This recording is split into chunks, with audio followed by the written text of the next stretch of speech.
اعوذ باللہ من الشیطان الرجیم، بسم اللہ الرحمن الرحیم۔ السلام علیکم ایوری ون۔ جیسا کہ آپ سب جانتے ہیں آج ہماری تھرڈ کلاس ہے، صرف 5 منٹ کا مدرسہ کی، تو آئیے چلیے آج ہم اپنی تھرڈ کلاس کی طرف چلتے ہیں،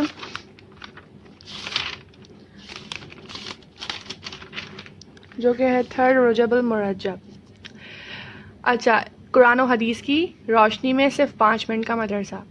اچھا، اس کا پہلا ٹاپک ہے کہ اسلامی تاریخ، حضرت عمر رضی اللہ تعالیٰ عنہ کا اسلام لانا۔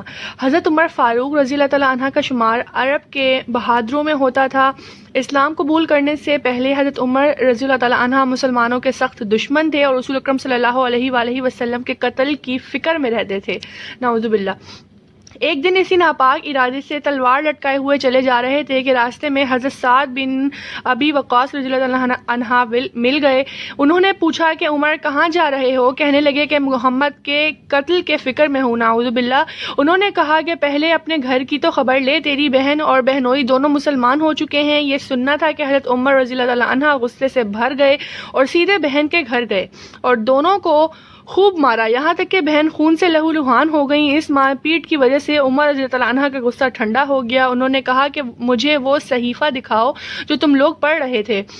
بہن نے کہا کہ تم ناپاک ہو اور اس کو ناپاک ہاتھ نہیں لگا سکتے، لہٰذا انہوں نے غسل کیا اور بہن سے قرآن لے کر پڑھنا شروع کیا۔ قرآن پڑھتے ہی ان کی حالت بدل گئی، فوراً رسول اکرم صلی اللہ علیہ وآلہ وسلم کی خدمت میں حاضر ہوئے اور مسلمان ہو گئے، سبحان اللہ۔ صحابہ کرام رضی اللہ تعالیٰ عنہ کو آپ کے اسلام لانے سے بے حد خوشی ہوئی اور اس زور سے اللہ اکبر کا نعرہ بلند کیا کہ سارا مکہ گونج اٹھا، سبحان اللہ۔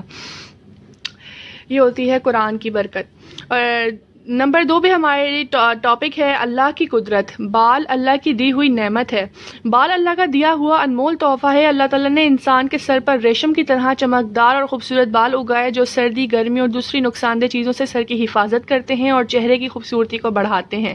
اللہ تعالیٰ نے ہمارے جسم کے مناسب جگہوں پر بال اگائے۔ اگر بال ہونٹوں پر اگاتے تو کتنی پریشانی ہوتی، نہ ٹھیک سے بات کر سکتے، نہ کھانا کھا سکتے اور نہ کوئی چیز پی سکتے۔ اسی طرح اگر ہتھیلی پر بال ہوتے تو کتنی پریشانی ہوتی۔ یقیناً ضرورت کے تحت انسان کے جسم پر بال اگانا اور بعض جگہوں پر نہ اگانا اللہ تعالیٰ کی بے مثال قدرت کی نشانی ہے۔ بے شک خود اللہ تعالیٰ فرماتا ہے کہ ہم نے انسان کو بہت ہی خوبصورت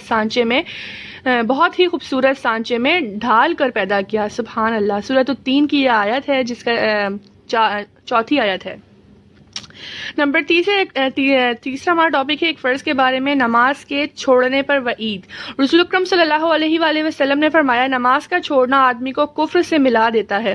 ایک دوسری حدیث میں آپ صلی اللہ علیہ وآلہ وسلم نے فرمایا ایمان اور کفر کے درمیان نماز چھوڑنے کا فرق ہے۔ ان دونوں کا حوالہ یہاں پر دیا جاتا ہے۔ نیکسٹ ٹاپک ہے ہمارا ایک سنت کے بارے میں، 3 سانس میں پانی پینا۔ حضرت انس رضی اللہ تعالیٰ عنہ فرماتے ہیں پانی پیتے وقت حضرت انس رضی اللہ تعالیٰ عنہ پینے کے وقت 2 یا 3 سانس لیتے اور فرماتے رسول اکرم صلی اللہ علیہ وآلہ وسلم بھی 3 مرتبہ سانس لیتے تھے۔ اس کا حوالہ دیا گیا ہے۔ 5 ایک اہم عمل کی فضیلت، بیمار کی عیادت کا ثواب۔ رسول اکرم صلی اللہ علیہ وآلہ وسلم نے فرمایا جب کوئی مسلمان اچھی طرح وضو کر کے ثواب کی امید سے اپنے بیمار بھائی کو دیکھنے جاتا ہے تو اس شخص اور دوزخ کے درمیان 70 برس کی دوری کر دی جاتی ہے، سبحان اللہ۔ ایک گناہ کے بارے میں، حج فرض ہونے کے باوجود نہ کرنا۔ رسول اکرم صلی اللہ علیہ وآلہ وسلم نے فرمایا جس آدمی کے پاس سواری اور خرچہ اتنا ہو کہ وہ آرام سے بیت اللہ تک پہنچ سکتا ہو پھر بھی حج نہ کرے تو کوئی فرق نہیں ہے کہ وہ یہودی ہو کر یا پھر نصرانی ہو کر مرے، نعوذ باللہ۔ نمبر 7 دنیا کے بارے میں، دنیا آخرت کا ذریعہ ہے۔ رسول اکرم صلی اللہ علیہ وآلہ وسلم نے فرمایا دنیا بہت ہی اچھا گھر ہے اس شخص کے لیے جو اس کو آخرت کا ذریعہ بنائے اور اللہ تعالیٰ کو اس کے ذریعے راضی کر لے، اور بہت ہی برا گھر ہے اس شخص کے لیے جس کو آخرت کے کاموں سے روک دے اور اللہ تعالیٰ کو ناراض کر دے۔ اس کا حوالہ بھی دیا گیا ہے۔ نمبر 8 آخرت کے بارے میں، دوزخی کی چیخ و پکار۔ قرآن میں اللہ تعالیٰ فرماتا ہے جو لوگ بدبخت ہیں وہ دوزخ میں ہوں گے اور ان میں ان کی چیخ و پکار ہوتی رہے گی۔ سورہ ہود کا ہے یہ آیت نمبر 106 سورہ ہود کا ترجمہ ہے۔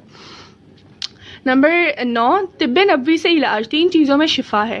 حضرت ابن عباس رضی اللہ تعالیٰ عنہ بیان کرتے ہیں کہ رسول اکرم صلی اللہ علیہ وآلہ وسلم نے فرمایا شفا 3 چیزوں میں ہے، شہد پینے میں، پچھنا لگانے میں اور آگ سے داغنے میں. مطلب مگر رسول اکرم صلی اللہ علیہ وآلہ وسلم نے فرمایا میں اپنی امت کو داغنے سے منع کرتا ہوں، لہذا داغ کر علاج کرنے سے بچنا چاہیے.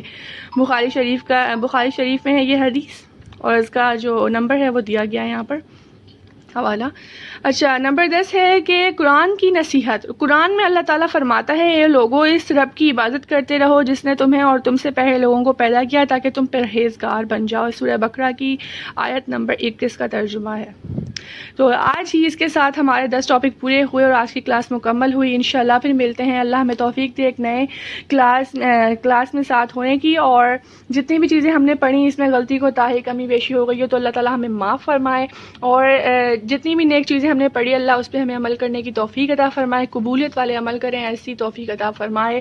اور جتنے گناہوں کے بارے میں ہم نے پڑھا تو اللہ تعالیٰ ہمیں اس سے بچنے کی، کوسوں دور رہنے کی توفیق عطا فرمائے. آمین ثم آمین بجاہ نبیین.